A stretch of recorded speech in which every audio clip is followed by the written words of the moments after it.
Chers amis, bonsoir, je suis Coach Grab. C'est un plaisir pour moi de me retrouver devant chez vous ce soir, ici dans le studio de notre chaîne de télévision Finon TV. C'est un agréable plaisir pour moi de me retrouver donc devant vous, vous parler de quelque chose qui me tient à cœur et que je sais aussi qui vous tient à cœur.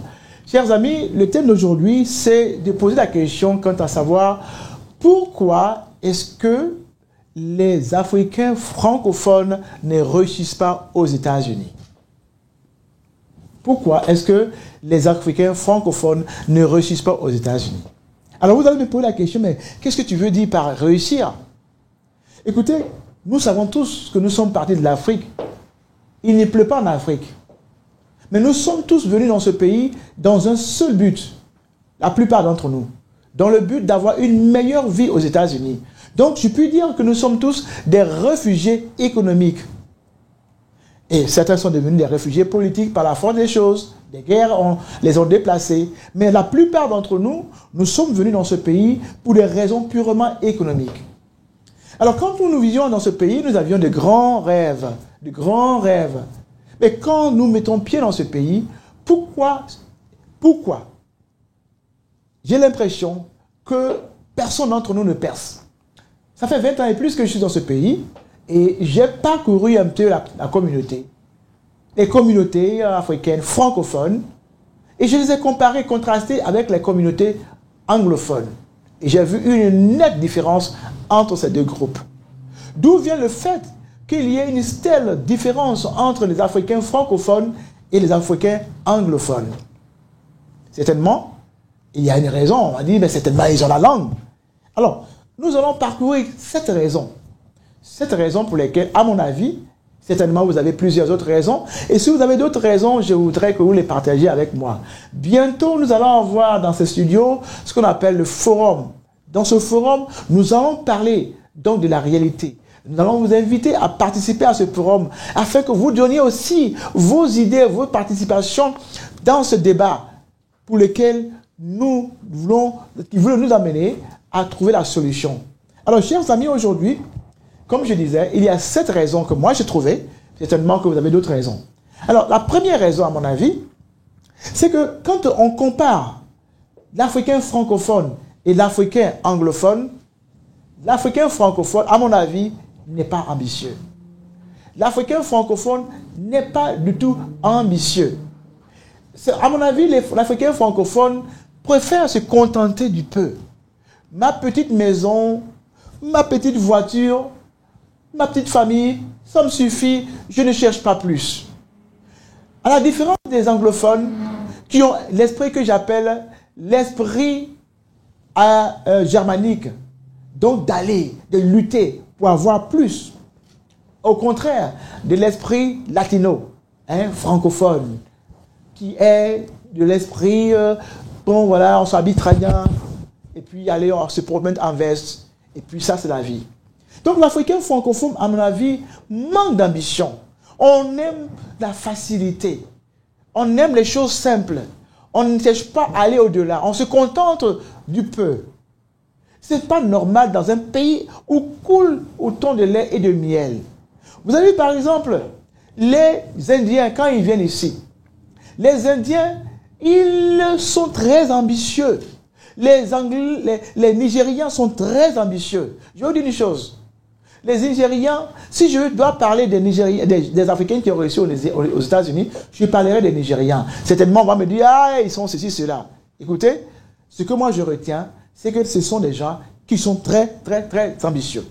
Numéro 2. Les Africains francophones, s'ils arrivent aux États-Unis, vivent aux États-Unis, mais en réalité, leur corps est aux États-Unis, mais leur âme, leur esprit est en Afrique. Ils vivent plus en Afrique qu'ils vivent aux États-Unis. Leur projet, tout ce qu'ils font, c'est en Afrique. Tout ce qu'ils disent, c'est en Afrique. Leur comportement, c'est africain. Il n'y a rien de mauvais à vivre sa culture. Mais il y a une chose qui est que quand on est accroché à quelque chose qui ne vous fait pas avancer, il faut penser à une alternative.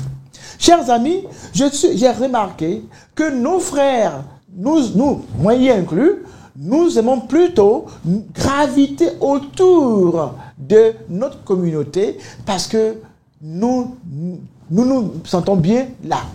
Ce n'est pas une mauvaise chose. Le problème, c'est seulement que quand vous le faites, vous allez au troisième point. Troisième point, c'est qu'il y a un refus d'intégration. Les Africains viennent aux États-Unis, mais ils ne sont pas intégrés. Ils peuvent passer 10 ans, 20 ans. Les seuls Américains qu'ils rencontrent, c'est dans le travail.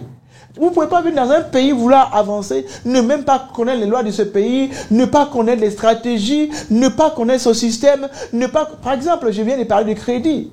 Vous ne pouvez pas vivre dans un pays et vouloir forcer votre dictat sur ce pays. Parce qu'il y a un système. Et les États-Unis, c'est un système. Il faut le comprendre. Et donc, beaucoup d'Africains viennent aux États-Unis et ils ne sont pas intégrés. Ils restent de même. En réalité, nous pouvons dire que les Africains qui viennent aux États-Unis, ils seront le même le jour qu'ils sont arrivés et le jour qu'ils repartiront.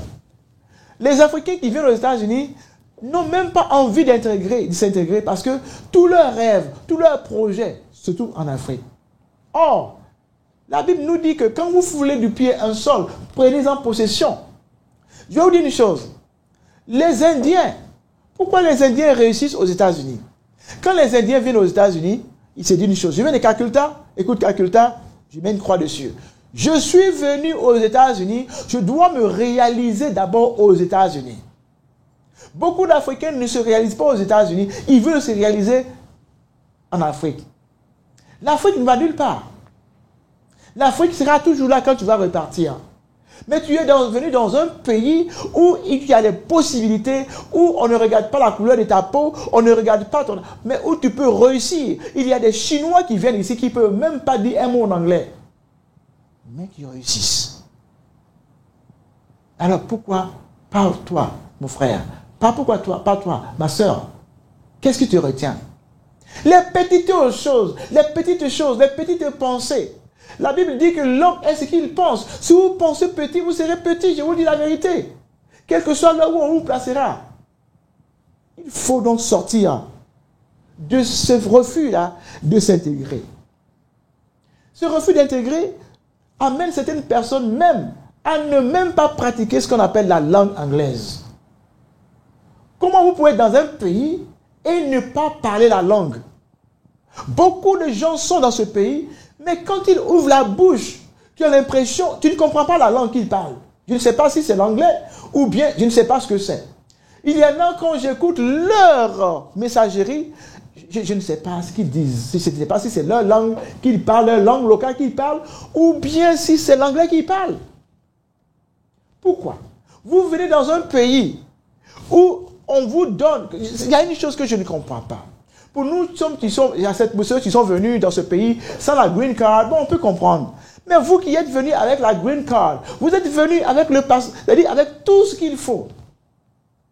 Vous allez venir dans ce pays et puis ne pas profiter de cette élection que vous avez eue. C'est une élection. Vous êtes venus avec tout. Mais vous venez dans ce pays et vous vous mettez encore dans l'arrière-plan. Ce n'est pas normal. Beaucoup de gens refusent donc de s'intégrer et ils ne parlent pas la langue. Ils préfèrent donc graviter autour des frères, de leurs frères et sœurs qui parlent la langue. Cela nous amène au quatrième point. Comment venir dans un pays? Toi, tu étais certainement un avocat dans ton pays. Tu étais certainement dans une école, peut-être tu n'as pas fini les écoles. Tu étais certainement un médecin. Comment tu peux quitter ton pays? Toi qui étais un érudit, même si tu n'étais pas un érudit, peu importe. Tu viens dans un pays comme les États-Unis et l'école, non. Beaucoup de gens qui sont allés à l'école, qui ont des licences, qui ont des maîtrises, qui ont même des doctorats, viennent aux États-Unis et ils ne veulent plus aller à l'école. Parce qu'ils trouvent que c'est trop difficile d'apprendre la langue et puis d'aller s'élever.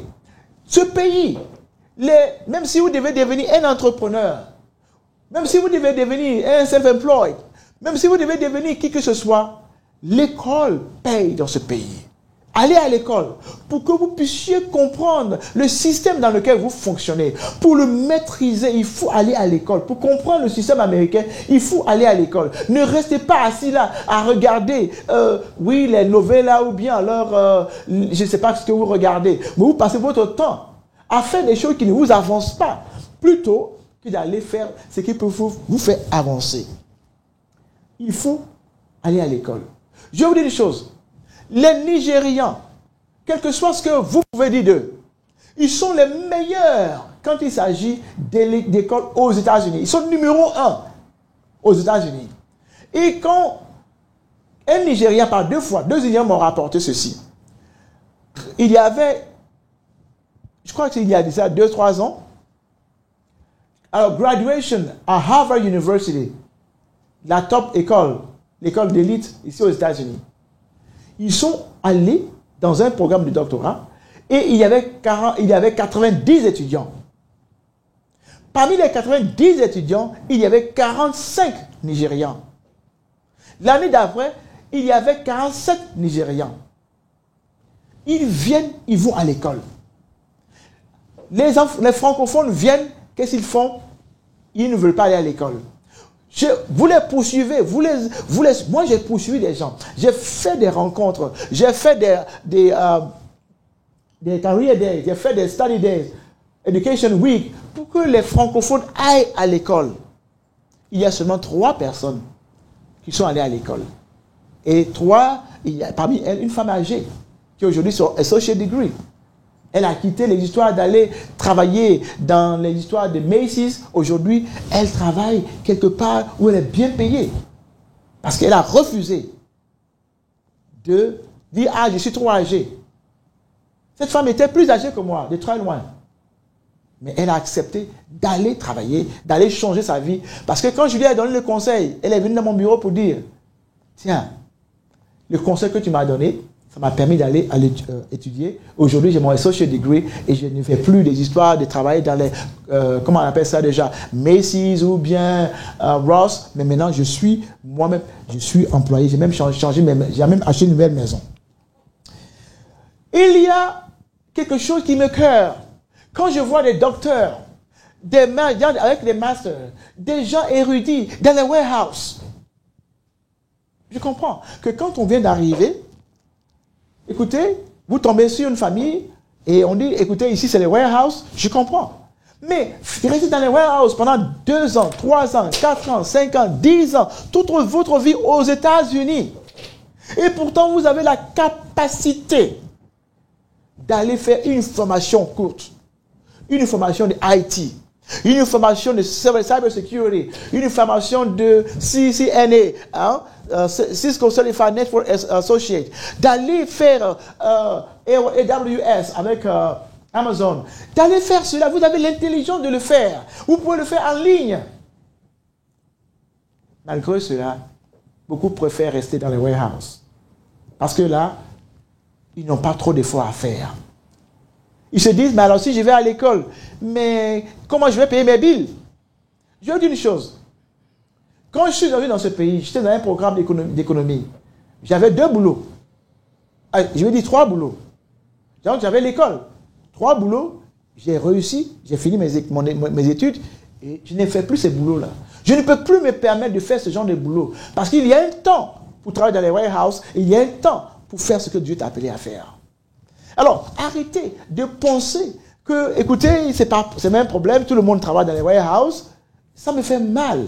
J'ai vu des gens érudits dans les warehouses. Et pourtant, ces gens-là, ils sont venus aux États-Unis avec la green card. Alors là, je ne comprends pas. Je ne comprends pas. Ce n'est pas que vous n'avez pas les documents qu'il faut.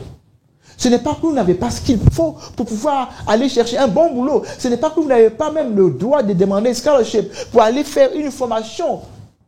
Pour aller faire une formation, que ce soit d'avocat, que ce soit de IT, que ce soit de n'importe quel domaine. Vous pouvez le faire. Qu'est-ce que vous faites dans les warehouses? Quittez dans les warehouses, s'il vous plaît. Ça n'honore personne, ça ne vous honore pas, ça n'honore pas les Africains que nous sommes. Parce que nous pouvons faire mieux.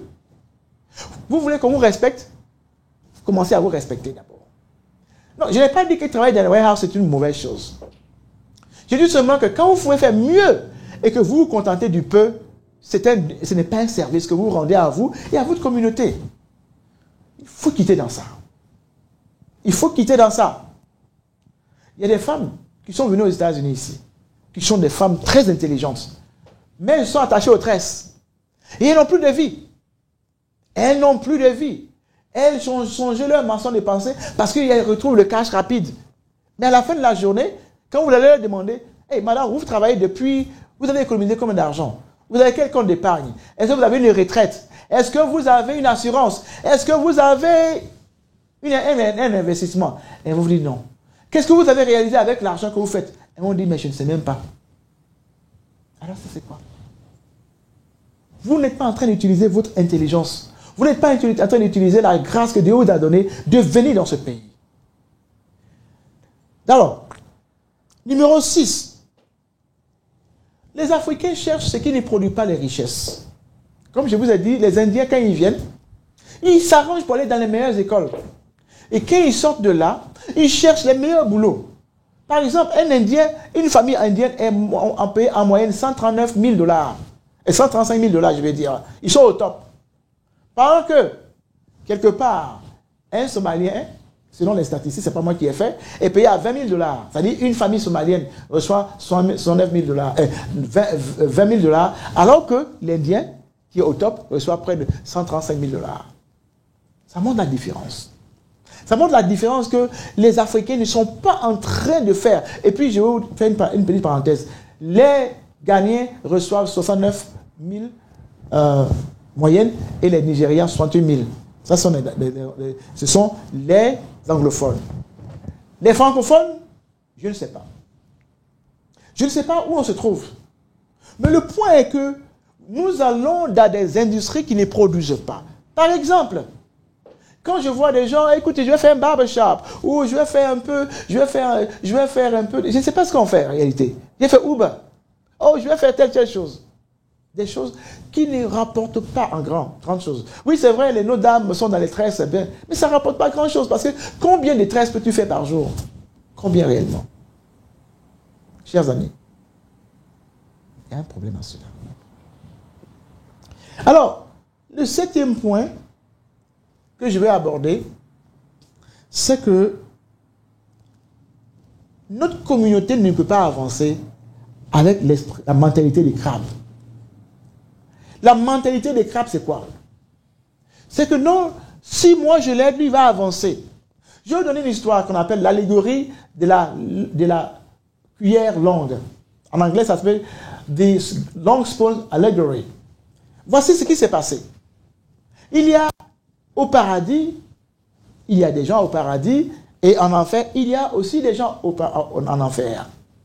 Et là-bas, la manière dont ils mangent, on leur donne des très très longues cuillères. Et on leur donne des bols. Donc pour manger, il faut utiliser la longue cuillère. Alors vous imaginez une cuillère qui vous dépasse. Regardez-moi un peu. On me donne une cuillère qui me dépasse et je dois me nourrir avec. Est-ce que vraiment je peux me nourrir? Pas vraiment. Alors comment est-ce que je peux manger? En enfer, personne ne voulait vraiment aider l'autre. Ils se sont dit, écoute, on ne peut pas manger.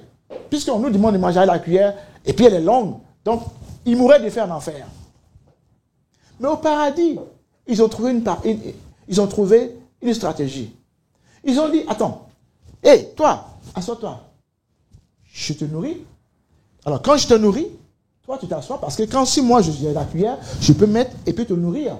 Donc, ils se nourrissent. Après, quand l'autre finit de nourrir l'autre, l'autre se lève, s'assoit, et puis on le nourrit. De sorte que, se faisant confiance, ils se disent que si toi tu me nourris, mon tour viendra où toi tu vas me nourrir. Ou bien alors si moi je te nourris, mon tour viendra où tu vas me nourrir, alors je le fais. Et au paradis, ils ne sont pas morts de faim parce qu'ils ont compris qu'il faut s'entraider. Dans la communauté francophone africaine, qu'est-ce qui se passe? Ou bien la famille africaine francophone. Quand un frère, une sœur commence une entreprise, on se dit, c'est pas moi qui vais c'est pas moi qui vais faire qui va réussir. C'est pas mon argent qui va avoir. Je préfère aller chez l'autre qui n'est pas africain. Parce que, au moins lui, quand il va peut-être prospérer, ça ne va rien me faire.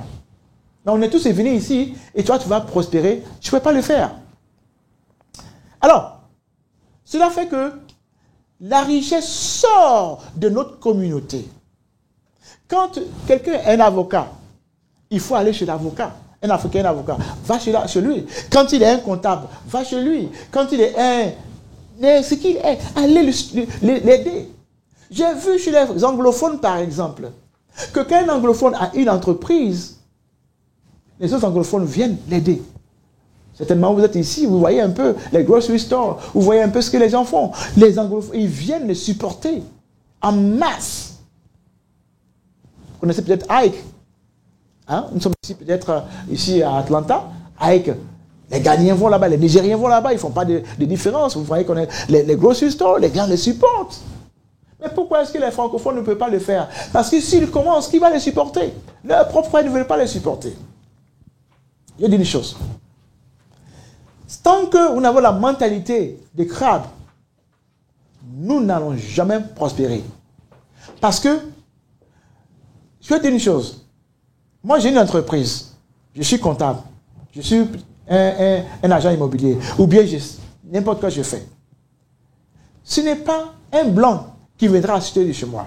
Ce n'est pas un Espagnol. Ce n'est pas un Chinois. Ce n'est pas un Coréen. Ce n'est pas un Juif qui viendra acheter chez moi. Alors pourquoi est-ce que moi, j'irai acheter chez un Juif? Pourquoi est-ce que ce n'est pas que je le fais contre eux. Pourquoi j'irai acheter chez un Espagnol? Je vais vous raconter une histoire qui m'a été racontée. Il y avait dans un espace 2 hommes, un Chinois et un Africain. Il y avait, les 2 travaillaient dans les restaurants. Le Chinois dans un restaurant chinois et l'Africain dans un restaurant africain. Il se trouve que le Chinois aimait la nourriture africaine.